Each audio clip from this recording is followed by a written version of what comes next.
Selamat datang di channel saya. Di video kali ini, saya akan bahas tentang saham CBDK. Ya, kalau kita lihat sih saham CBDK mengalami kenaikan juga teman-teman ya, sama seperti saham PANI. Dan ngikutin induknya pastinya teman-teman. Itu. Ya, kalau kita lihat sih untuk saham CBDK naiknya 3,82%. Ya, kalau kita perhatikan sih kemarin juga naiknya 5%, 6%. Ternyata menurunnya untuk nama itu kenaikannya beda seperti kemarin tuh naik terus dia teman-teman lumayan, tapi kalau kita lihat untuk hal ini nggak terlalu lumayan untuk naiknya teman-teman itu.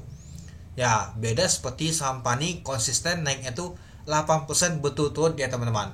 Kalau kita lihat CBDK nggak dia teman-teman. Nah ini skenario ini nggak jauh beda seperti AAD ya, kemungkinan akan terjadi turun lagi dia nanti teman-teman, nanti kita lihat. Dan kalau kita lihat untuk peluang transaksi untuk saham untuk CBDK ini nggak terlalu besar sih seperti waktu lalu teman-teman, tambah kecil. Apakah sudah di bawah 100 miliar untuk volume transaksinya, untuk value transaksinya, mari kita lihat. Nah, kalau kita lihat untuk saham CBDK ditutup di 8.150, sudah balik lagi ke 8.000-an ya. Naiknya 300 poin, yaitu 3,82%. Oke. Nah, kalau kita lihat sih pada saat open di 7.925 dari harga 7.850. High-nya adalah 8.325. Sempat keluarnya tuh di 7.925, artinya open sama dengan low. Dan kalau kita lihat untuk volume transaksi mencapai 110.000 lot dengan value transaksi mencapai 89 miliar. Artinya kalau kita lihat untuk volume transaksi dan juga untuk value transaksinya tuh mengalami penurunan teman-teman. Ya, kalau kita lihat untuk value transaksi aja sudah menurun di bawah 100 miliar teman-teman. Ya, kalau kita lihat kemarin tuh masih di atas 100 miliar, dan hal ini ternyata menurun lagi deh teman-teman. Ya mungkin sudah ke direct sama seperti ini semua teman-temannya kalau kita perhatikan. Nah untuk nama tuh value transaksinya juga itu.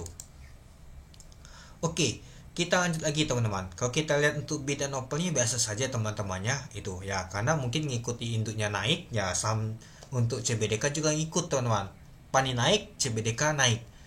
PANI turun, CBDK mengalami penurunan dia teman-teman itu. Oke, kita lanjut lagi. Nah kalau kita lihat untuk TD booknya, tekanan jualan tuh kecil banget. Kuatlah tekanan yang beli dibandingkan yang mau jualan teman-teman. Artinya kalau kita lihat teman-temannya, wah banyaklah yang mau beli nih dibandingkan yang mau jualan itu.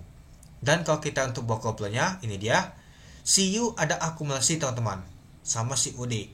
Tapi si ZP sama YP ternyata jualan teman-teman. Oke, mari kita lihat dulu untuk bakas samalinya. Nah, kalau kita lihat untuk bakas samalinya, UOD NITP INAI ternyata akumulasi.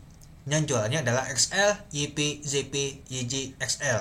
Ya, kalau kita lihat sih retail banyak keluar ya teman-teman jualan teman-teman itu. Ya, kalau kita lihat sih seperti si U asing ini sepertinya. Ternyata enggak. Malahan kalau kita lihat sih asing jualan ini teman-teman. Ternyata U lokal ini teman-teman. Jadi ya kalau kita lihat sih nggak tahu, cukup menarik sih, biasa saja ya teman-temannya untuk saham CBDK nih. Ya karena kalau kita lihat sih tekanan jualan tuh kecil, nggak tahu deras banget teman-teman. Malahan kalau kita sih tekanan yang mau beli itu kuat juga ada teman-teman itu. Jadi ya kalau kita sih yang jual tuh ya retail-retail kecil-kecil semua nih teman-teman itu. Ya jadi kalau menurut teman-teman gimana untuk saham CBDK nih? Ya pastinya akan ngikut induknya PANI. Kalau PANI turun ya pastinya saham CBDK akan turun juga dia teman-teman itu. Ya sama seperti AAD ke ADO dia teman-teman, itu dia. Oke, mungkin itu dulu ya teman-temannya untuk video saya tentang pembahasan untuk saham CBDK. Jadi kalau menurut teman-teman gimana? Oke, sekian dulu video saya. Terima kasih menonton. Salam cuan.